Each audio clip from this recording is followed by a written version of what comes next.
gdy w Hollywood postanowiono zrobić parodię, czyli straszny film, no nikt nie spodziewał się, że będzie taki wielki sukces. No i wypadkowa tak naprawdę, bo to, co znamy z pierwszej części, to jest to, no krótko mówiąc, połączenie kilku różnych scenariuszy, ale summa summarum za kamerą stanęli bracia Wyansowie, no i rzeczywiście wtedy się już zaczęło.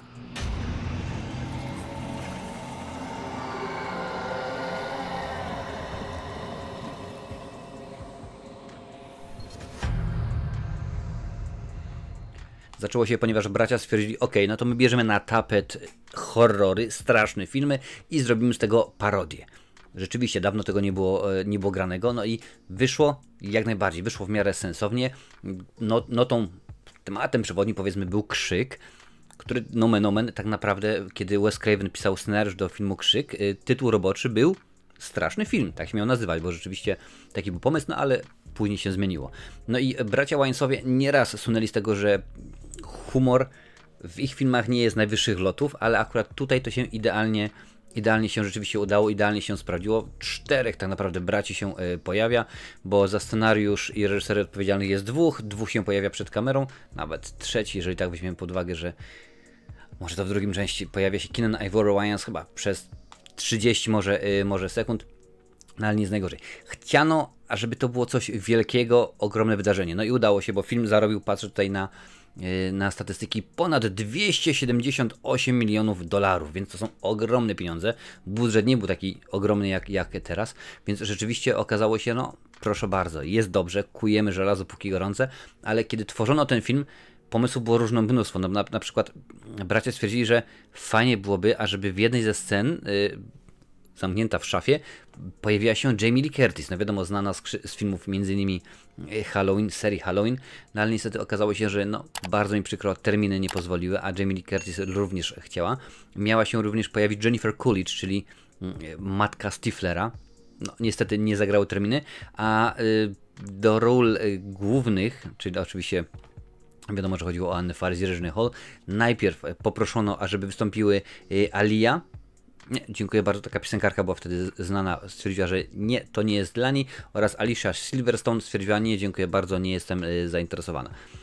Szkoda, może nie akurat, ponieważ Anna Faris wystąpiła w kilku kolejnych częściach, nawet jej to wyszło na dobre, jej kariera rzeczywiście urosła. Również Jared Leto miał wystąpić w roli jednej z głównych ról, w roli chłopaka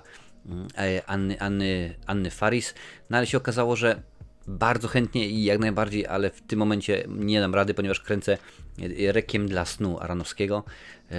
No, tam się spotkał w sumie z jednym z Wyansów. No popatrzcie, Wyans dał radę wystąpić tam i tutaj, a no wiadomo jak to rzeczywiście wyglądało. Ale sparodiowano mnóstwo rzeczy, mnóstwo filmów. No w tym momencie pierwsza część już jest nomen omen kultowym horrorem, no nie, kultową komedią rzeczywiście. Bo pojawia się mnóstwo cytatów, mnóstwo zapożyczeń, tak to sobie jeszcze patrzę, ktoś miał pojawić. No i film, który tak na dobrą sprawę miał gdzieś tam trafić na, pamiętaj, to jest rok 2000, miał gdzieś tam trafić na VHS-y, na raczkujące DVD, okazał się wielkim sukcesem kinowym. No a wiadomo, w Hollywood, jak film robi mnóstwo pieniądzów, no pewnie, że tak, no to w tym momencie trzeba nakręcić kolejną część. I w rok, niespełna rok od premiery strasznego filmu, dostaliśmy Straszny Film 2. No właśnie, za kamerą po raz wtóry stanęli bracia Wayans, ale już nie byli tak bardzo zadowoleni jak przy okazji pierwszej części. Po sukcesie jedynki studio stwierdziło, kręcimy jak najbardziej dwójkę i jak już mówiłem wcześniej, mniej niż rok od premiery jedynki druga część powstała. Nie udało się powtórzyć komercyjnego sukcesu, bo druga część zarobiła tylko, można by powiedzieć, 141 milionów. No całkiem też niezłe pieniądze. Ale nie tak dobrze jak jedynka, ale kiedy jedynka stała się hitem, no to w tym momencie to naprawdę Wyansowie mieli otwartą drogę do prawie wszystkiego, bo poprosili Marlona Brando, czy nie miałby ochotę wystąpić w tymże filmie, bo planowana była sekwencja parodia Egzorcysty, czy by chciał zagrać? Pewnie, że tak, jak najbardziej, ale Marlon Brando wtedy już był bardzo schorowany, do tego stopnia, że tekst podawano mu przez słuchawkę w uchu, a kiedy były przerwa między, że tak powiem, między ujęciami, no to był pod maską tlenową, poważna dosyć choroba, no ale niestety nakręcił prawie wszystko, ale nie wszystko i rozchorował się na dobre, więc zastąpiono go Jamesem Woodsem. James Woods wystąpił w tej scenie i wiele akurat dialogów sparodiował. Nie, wiele dialogów improwizował, sam wymyślał na poczekaniu i w sumie nie była to jedyna zmiana obsadowa, bo tak mam tutaj jeszcze w tym momencie zanotowane, kto miał się pojawić, a się nie pojawił. Christina Aguilera oraz Britney Spears dostały propozycję roli Megan Voorhees. Odrzuciły oczywiście, ale chyba nie byłaby sobą Tori Spelling. Tak się zastanawiam, może ty wiesz, daj mi znać, jeżeli masz takową wiedzę tajemną, ponieważ Tori Spelling się nabijali w krzyku, nabijali się tutaj wiele razy, a ona się tutaj nagle pojawia w tym filmie, więc albo dziewczyna ma super dystans do siebie i stwierdza, ok, puszczę oko do widzów, albo po prostu jest strasznie pusta i strasznie tempa i nie ogarnia tego wszystkiego, aczkolwiek tak do końca producentom nie było w smak współpracować z nią, ponieważ poprosili ją, słuchaj, będzie scena rozbierana. Masz pokazać piersi, wiadomo, ta słynna scena łóżkowa z duchem. No ona stwierdziła jednak, że nie chce i w ogóle i tak dalej, więc ona w tym filmie miała jedną z głównych ról tak naprawdę, a potem po tym wszystkim jak okazało się, że nie, potem jej tato interweniował, wiadomo, Aaron Spelling, znany bardzo producent, no to jej scena została bardzo okrojona i tak na dobrą sprawę pojawia się tam na kilka sekund i jest tylko i ta okrojona scena łóżkowa, no ale można powiedzieć, że w oryginalnym pomyśle ona była postacią kluczową, postacią główną tegoż filmu. Oczywiście parodiowano mnóstwo różnego rodzaju filmów, już nie tylko i wyłącznie straszaków, bo chociażby też Aniołki Charlie'ego między innymi. Pojawił się inny tłus horrorów, czyli Tim Curry, znany oczywiście fanom horrorów z roli Pennywise'a, klauna w miniserialu, niech tak będzie, to z lat 90., więc rzeczywiście tutaj jest bardzo dobrze. No i sami bracia Wyansowie nie byli do końca już zadowoleni z tej produkcji, bo stwierdzili, ok, było śpieszone, bo studio chciało szybko rzeczywiście wznowić, szybko wrzucić kolejną część. Do końca nie byliśmy zadowoleni z tego, jak ten film wyszedł.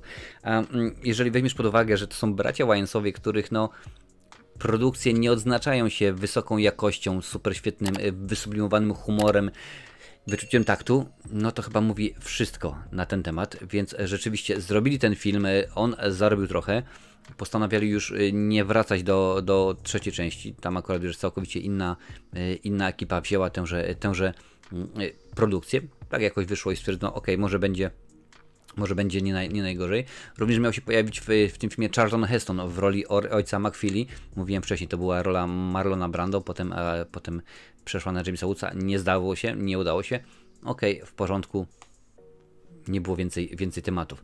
Ale ten film tak naprawdę to już jest, można powiedzieć, apogeum śmieszności tej serii. Oczywiście wszystkie te filmy były omówione w cyklu Kultowe Horrory, więc na końcu albo gdzieś tutaj będą się pojawiać odnośniki, będą się pojawiać linki, możesz sobie sprawdzać i obejrzeć poszczególne recenzje, no ale po niewątpliwym sukcesie 2 części, bo zarobiły one prawie $400 milionów, mnóstwo jak na 2 filmy, pamiętaj, to się działo 20 lat temu, więc wtedy te pieniądze były jeszcze większe. Oczywiście inflacja i tak dalej. No więc wytwórnia stwierdziła, ok, skoro Wyansowie nie chcą tego robić, no to bierzemy ludzi, którzy są znani bardzo z parodii, którzy słyną, czyli Zaz, Zucker Abrams Zucker, facetów odpowiedzialnych m.in. za Hot Shots, Panama Goo, czy Leci z nami pilot, Nagą broń. Oni zrobią z tego świetne kino. Czy zrobili? No właśnie. W trzeciej części z oryginalnej obsady powraca tylko i wyłącznie Regina Hall w roli Brandy, a także oczywiście Anna Faris w roli Cindy. No, nikt inny. Wiadomo, Wyansowie się odcięli tego filmu, dziękuję bardzo, a Tori Spelling chyba niespecjalnie była zainteresowana, ażeby powrócić. Dostaliśmy dużo nowych postaci, bo pojawia się m.in. Anthony Anderson. Jego rola jako Mahalik w tym filmie. Okazało się, że na pokazach przedpremierowych, na pokazach próbnych, testowych dla publiczności, jego rola, jego postać tak się bardzo spodobała, że już w trakcie montażu, kiedy film był montowany, on dokręcał kolejne sceny, ażeby się pojawić, żeby było go jeszcze więcej, ponieważ ludzie zakochali się w jego postaci. No co za tym idzie, skoro nie robi tego Wyansowie, tylko inne osoby, pojawiły się nowe gwiazdy, występują w tymże filmie, no to Oczywiście, że tak. Budżet musiał urosnąć. Pojawia się Charlie Sheen, znany m.in. z Hot Shots, kilka innych postaci. 48 milionów. Mnóstwo pieniądzów jak na tamte czasy, ale rzeczywiście opłaciło się, bo tak tutaj sprawdzam, 48 milionów wydane, a film zarobił ponad 220 milionów dolarów, więc rzeczywiście dużo lepiej niż poprzednia część. No i rzeczywiście to się dużo rzeczy zgadza. Można byłoby rzecz. Pojawia się Pamela Anderson, no też domyślam się, że za darmo nie wystąpiła i też śmieje się, nabija się z siebie, z tej swojej taśmy, którą nagrała z mężem ówczesnym Tommy Lee, więc rzeczywiście jest w miarę zabawnie. Denise Richards, która gra rolę Charlie'ego Sheena, była wtedy jego żoną, jak najbardziej. I też nabijamy się już mnóstwo nabijamy się ze straszaków, ale nie tylko, bo powraca, w parodiach powraca, ale w strasznym filmie po raz pierwszy Leslie Nielsen, facet, który jest legendą, jeżeli chodzi o kino komediowe. Mimo że on jest był klasycznie wytrenowanym aktorem i był aktorem od filmów poważnych. Nawet kiedy kręcili Nagą broń, reżyser powiedział: słuchaj, masz zagrać poważnie, tutaj się nie masz śmiać, ma być powaga. No wtedy się rzeczywiście udało. Tutaj w roli prezydenta Stanów Zjednoczonych. No i trzeba przyznać, że to był jakiś pomysł. Rzeczywiście był to jakiś koncept, bo wzięto pomysł Wyansów i stwierdzono, ok, nie tylko będziemy się nabijać z horrorów, ale też pojedziemy po wszystkim, po czym możemy, więc jest i nabijanie się z 7 mili, oczywiście jest nabijanie się z Matrixa. Ten film też naprawdę miał wiele problemów w trakcie produkcji, ponieważ jest on relatywnie krótki, bo straszne filmy ogólnie cały czas nie były bardzo, bardzo długie, około godzina 20 maksymalnie, godzina 24 tutaj, ale bardzo dużo scen zostało wyciętych. Między innymi była scena, kiedy Cindy, jak w Matrixie, kiedy Neo się bije z setką agentów Smithów, podobna scena była tutaj wycięta. Nakręcono ją, zrobiono ją, ale stwierdzono, nie, dziękuję bardzo, musimy ją usunąć.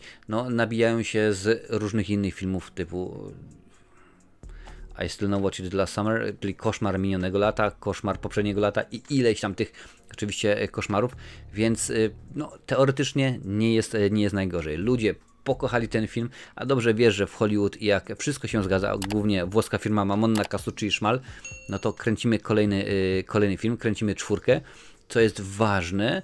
Zarówno 3, jak i 4 część to są cały czas kontynuacje, to jest cały czas to samo uniwersum, ten sam teoretyczny przynajmniej koncept, poziom, humor i tak dalej, i tak dalej. Tutaj motywem przewodnim była pewna kaseta, czyli wiadomo, że film serii Ring. Pojawiają się ufoki, ale tego, co bracia Wayans wnosili do całej serii, całej serii 2 filmy, rzeczywiście nie udało im się tak do końca według mnie uchwycić. A jeżeli chcesz uchwycić w ogóle te filmy, jeżeli nie było Ci dane zobaczyć, w opisie, a także przy piętym komentarzu będzie link do Amazona, tam możesz nabyć, widzisz z tyłu paczkę z filmami i możesz sprawdzić, czy po akurat 20 lat dokładnie jest od premiery 3 strasznego filmu, czy te filmy rzeczywiście nadal śmieszą. Ale dobra, 4 część. W 4 części ponownie tylko wróciły Regina Hall oraz Anna Faris. Co zabawne, bo Regina Hall odłożyła łyżkę, czyli w 3 części, ale okej, wiadomo jak to jest. Budżet po raz wtóry napakowany jak kabanos, 45 milionów dolarów i również śmiejemy się, z czego się da.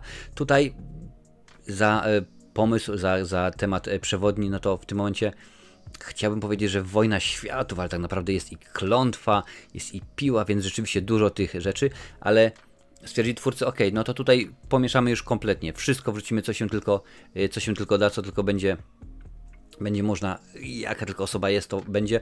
Pojawia się Shaquille O'Neal, nabijanie się z niego, pojawia się Dr. Phil. O co, po co, ciężko tak naprawdę stwierdzić, ale rzeczywiście jest dużo takich smaczków, dużo takich rzeczy w tym filmie się pojawia, i chyba nie do końca twórcy wiedzieli, co chcą osiągnąć, ponieważ Straszny Film 4, budżet, jak mówiłem, wysoki, ale zarobek, tylko, można by rzec, 178 262 000 dolarów, więc jeszcze nie najgorzej, ale już spadek potężny. Dobrą robotę wykonali na pewno scenografowie, ponieważ pojawia się słynna łazienka z filmu Piła, 1. i 2. część. No i rzeczywiście tak dobrze ją odwzorowali, że kiedy kręcono kolejną piłę, to producenci tamtej serii przyszli i powiedzieli: słuchajcie, nasza scenografia uległa zniszczeniu, czy możemy wykorzystać waszą, bo tak dobrze odwzorowaliście, że rzeczywiście chcielibyśmy użyć. Więc jak oglądasz piłę 3, tak, piłę 3 z 2006 roku, to możesz sobie i patrzysz, mówisz, ale ta łazienka fajnie zrobiona. Nie, to jest akurat łazienka z filmu Straszny Film 4, więc rzeczywiście twórcy dosyć w miarę zabawnie, no takie mamy, powiedzmy, zapętlenie. Okej, niech tak rzeczywiście będzie. Pojawia się Bill Pullman, który występował w filmie Klątwa, tutaj jako jedna z osób tak naprawdę, która ciężko nawet powiedzieć co robi, która występuje w Wiosce, jak najbardziej. Pojawia się Charlie Sheen. Musiał, nie musiał, no w każdym razie pojawi się rzeczywiście jakoś taki był koncept. Dodatkowo stwierdzono, że dorzucimy tutaj mnóstwo superbohaterskich odnośników. Będzie rzeczywiście zabawnie, no ale gdzieś tam już na etapie scenariusza stwierdzono, ale słuchajcie, mamy tego materiału aż tak dużo, że może zamiast dorzucać tutaj do tego filmu, że może sprawić, a będzie on napchany jak ten PKS, co jedzie do Lichenia, no to zrobimy nowy, osobny film, czyli Superhero Movie, i tak to rzeczywiście się stało, bo ten straszny film to jest 2006, a parodia, czyli film Superhero Movie, to jest 2008. Podobnie było przy okazji segmentu z filmami sci-fi. Stwierdzono, zrobimy osobny film sci-fi, parodię, czyli powiedzmy, skoro był Superhero Movie, to może być sci-fi movie, no ale tutaj wszystko upadło, stwierdzono, że no niespecjalnie to wyszło, scenariusz był słaby. Biorąc pod uwagę, jak ten film wygląda i ktoś stwierdził, że scenariusz do sci-fi jest słaby, no to rzeczywiście musiało być bardzo słabo. Andre 3000, również znany z zespołu Outkast, również się pojawił na granicy swojej sceny, po czym je wycięto. Tych akurat rzeczywiście scen wyciętych było w miarę sporo, bo kilka jeszcze innych osób oczywiście się pojawiło i również im sceny wycięto. No i summa summarum film skończył godzina 23-4 z napisami, więc niespecjalnie długo, ale pamiętaj, mimo wszystko, jeżeli film zarabia mnóstwo, dużo więcej pieniędzy niż budżet, niż reklama, no to kręcimy piątą część. I tutaj twórcy stwierdzili, no w tym momencie już tak daleko odeszliśmy od tego, co Wyansowie proponowali, że może po prostu zaczniemy od nowa, zrobimy tak zwany reboot. I stwierdzili, pojedziemy z koksem, zaprosimy znowuż tych samych aktorów, ale zaczniemy od nowa. Właśnie, czy to był dobry pomysł? Więc sięgnięto po tych samych aktorów i okazało się, że oni nie chcą wrócić. Anna Faris powiedziała, no bo ona wróciła do czwartej części, w czwartej części powiedziała, zaoferowali mi $1 milion, nie mogę odmówić. Przy okazji piątej części powiedziała, nie, ja jestem w ciąży, ja nie chcę, a poza tym jestem za stara już do takiej roli słodkiej idiotki, więc nie chcę. Okazało się, że Regina Hall, która występowała do tej pory we wszystkich częściach, jest za droga, a Anthony Anderson i Kevin Hart, którzy pojawili się w trzeciej i w czwartej części, no okazało się, że są delikatnie mówiąc niezainteresowani, bo zobaczyli scenariusz, przeczytali i powiedzieli, my w tym mamy zagrać, my mamy w tym wystąpić, przecież to się do niczego nie nadaje. I podziękowano, więc nikt z oryginalnej obsady nie powraca. Jest Charlie Sheen, po raz wtóry się pokazuje. Na chwilę, na 2 chwile, różnie można to interpretować. Pojawia się Simon Rex, jego możesz kojarzyć z trzeciej części tam, ale oczywiście rola całkowicie inna. I to mnie akurat bardzo zniesmaczyło w pewien sposób, ponieważ dostajemy tych samych aktorów w tej samej serii, ale w innych rolach, bo zaczynamy od nowa. Pojawia się pan Rączka w nowej, innej rzeczywiście roli. I chyba twórcy czuli pismo nosem, bo budżet okrojono, wcześniej pamiętasz, 48, 45, tutaj $20 milionów i zarobek rzędu $78 milionów. Więc już było bardzo słabo. I to było, mi się wydaje, czuć, ponieważ nawet Simon Rex, o którym wcześniej wspomniałem, który pojawia się już w kilku częściach, powiedział po premierze, chyba to będzie ostatnia część, bo rzeczywiście nie wygląda to za dobrze. No zgadza się, nie wyglądało to za dobrze, nie wyglądało to za fajnie. Bracia Wyansowie dostali propozycję, ażeby powrócić i nakręcić ten film, kiedy właśnie Marlon Wayans, Keenan Ivory Wayans i Sean Wayans, kiedy rzeczywiście dostali ten pomysł, powiedzieli, nie, dziękuję bardzo. Ten film parodiuje filmy nagrywane w technice found footage, czyli powiedzmy Paranormal Activity, a bracia stwierdzili, nie, my zrobimy swój inny film. Nakręcili Haunted House, też z 2013 roku, który okazał się w miarę sukcesem, ponieważ rok później znowuż powstała druga część tegoż filmu. No i chyba im się to udało. Lindsay Lohan tutaj również jest. Po co, za co, dlaczego, nie wiem. Tak samo jak nie wiem, dlaczego tutaj się pojawia chyba za karę, a może okazało się, że musiał jakąś grzywnę zapłacić i brakowało mu pieniędzy. Mike Tyson. Okej, w porządku. Tutaj już w tym momencie film parodiuje wszystko. Począwszy od Planety Mao przez Paranormal Activity, które jest powiedzmy głównym motywem przewodnim, ale jest również Mama, jest Chata w lesie, Cabin Woods bodajże. Tak to jest. Mamy Martwe Zło, tam jeszcze jest Incepcja, 50 twarzy Greya.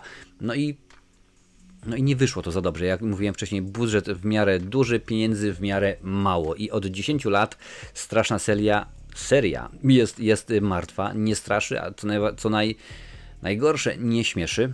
No, tak to się rzeczywiście zdarzyło, że twórcy bardzo często lubią przegiąć, no i chyba, biorąc pod uwagę, jak to ostatnimi czasy wygląda i brak pomysłów, który zjada Hollywood, chyba dostaniemy niedługo nową wersję, a może są część, nie, mi się wydaje, że bardziej nową wersję Strasznego Krzyku.